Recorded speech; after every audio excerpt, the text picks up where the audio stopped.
Hello everybody, it's Carl here from Comic Culture and the Game Store in Lincoln in England, and today I'm going to have a look at what's in the box for Shadespire from Games Workshop. Now, we've recently started selling Games Workshop games in our shop.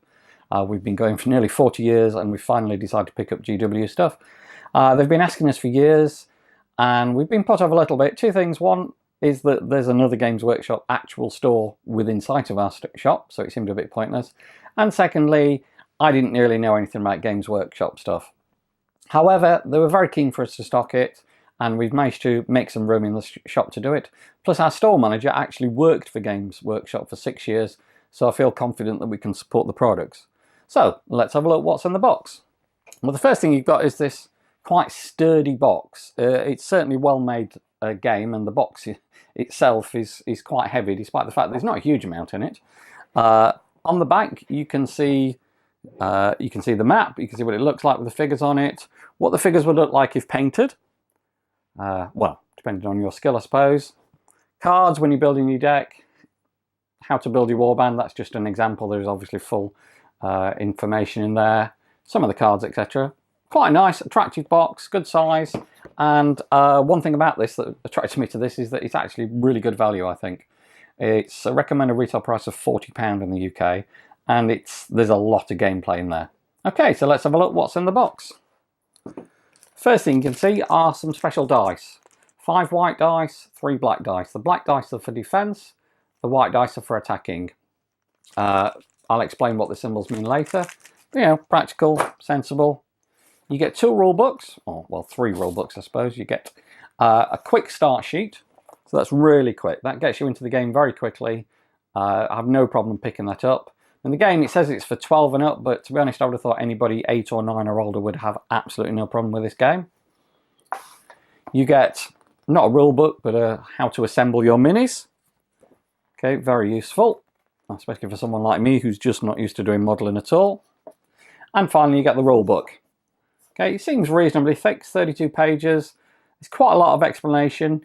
You may still find that you've got the odd rule question. You know, you can go on Board Game Geek, look at FAQs, whatever, but most of the things are fairly obvious. It's full colour, really nicely done. It's got, you know, information about the different types that are in there. The 2 teams that you get that in the opening box are Steel Hearts Champions and Garrick's Reavers. Garrick's Reavers are Khorne, I believe, Khorne. Steel Hearts Champions are, I think, the Empire. So I'm not a person who's delved very deeply into the Games Workshop whole universe, and it's produced locally to us in Nottingham. You get 2 boards. They're double-sided, again quite sturdy. Hex board. You've got indicators on there to show where warriors can set up at the start of the game. The other side, very similar, apart from you've got some blocking terrain and obviously slightly different picture.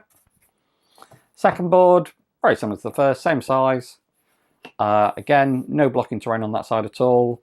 The layout of the starting areas are different.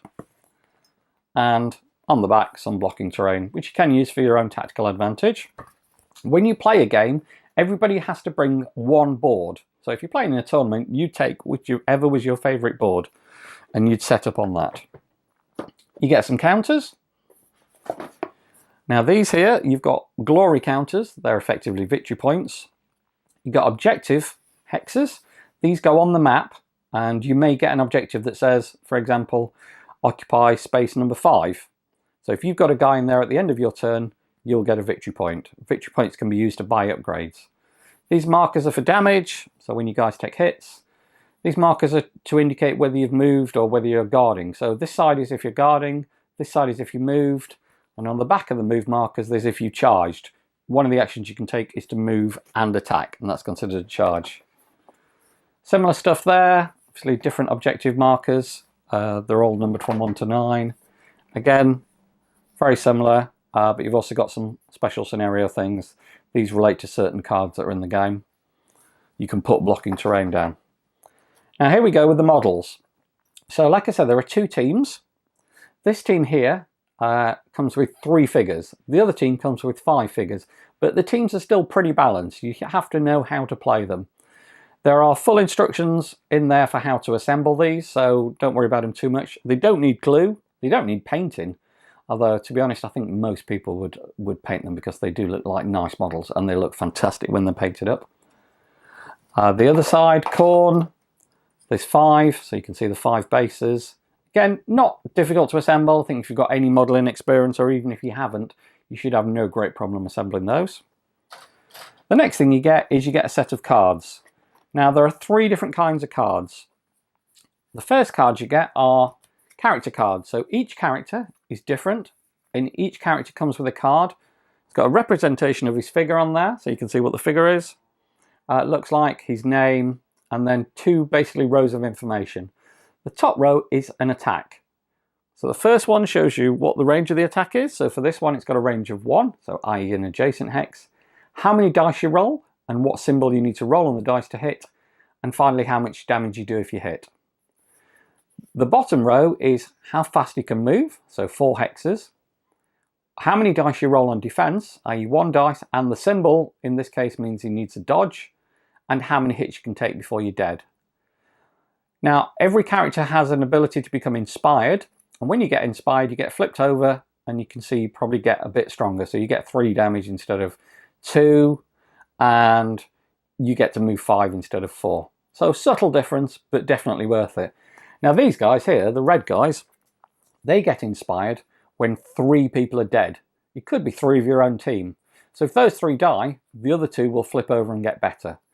But obviously, if you can kill 3 of the enemy, that's even better. The next kind of card you get is you build a deck of objective cards. You need a deck of exactly 12, and it comes with a pre-constructed deck, but you can modify it as well, and there are cards in the deck to modify it. So a typical objective card is this one, hold objective 1. Okay, and if you do that at the end of one of the 3 turns, you'll get a victory point, or what they call glory. Okay, hold objective 2. This one here, if there's no fighters from either team, or any team, if you play multiplayer, holding objective, you'll score a victory point. Okay, so pretty easy to set up. Like I say, you've only got 12 choices, but they determine what your strategy is going to be. When you've got glory points, you can then spend them to buy upgrades.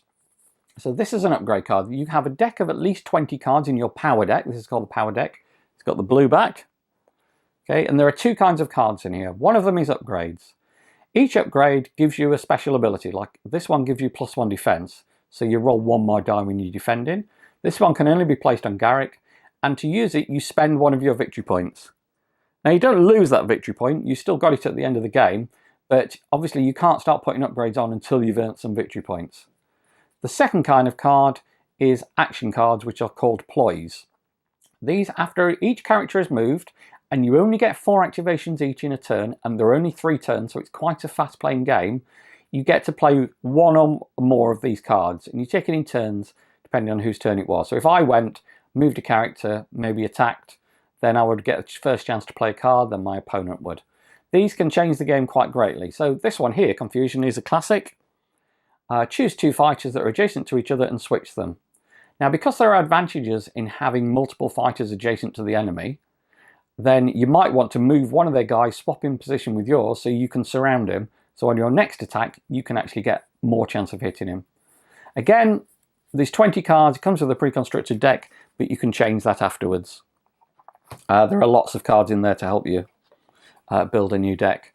This one, there we go, there's a pile of extra cards that you can get. Now some of the cards are corn specific, so they've got that symbol. Some of the cards are Liberator specific, I believe that's what they call them, so they've got that symbol, but a lot of them are generic and they have that symbol there. Okay. Apart from that, there's some bags which I think came with it, or there might be ones that I put in. There's a bit of information about Shadespire and other Games Workshop products. Okay, and that's it. Now, you might not be overly impressed by the amount of stuff in the box. You might think, well, okay, I was expecting a bit more. But what you will get is a lot of gameplay. Although my copy obviously hasn't been assembled yet, I must have played this a dozen times in the last week, and I found it an absolutely superb game. It's the first Games Workshop game I've really tried, and I absolutely love it. I think it's suitable for, you know, if you want to teach your kids, if you want to get them into a lightweight war game, if you've got mates who've tried Euros but never really tried wargaming, if you just like fantasy battles, I think everybody will find something to like in this game. Okay, like I say, I think it's good value. It's about £40, so probably about $50, and really, I think you can't go wrong with it. There are 2 extra teams available already. Skeletons were one of them, and the other one are Orcs. Both play completely differently. The Skeletons have got 7 characters in their team. And don't forget, you only get 4 actions a turn. And the Orcs have got 4 characters, and they're hard, and as soon as they get hurt, they get even better. Hope you've enjoyed looking at what's in the box. This is Carl from Comic Culture and the Game Store in Lincoln, saying thanks very much for watching. Don't forget to give us a thumbs up on YouTube and subscribe if you've liked it, and feel free to leave some nice comments. Thanks very much. Bye.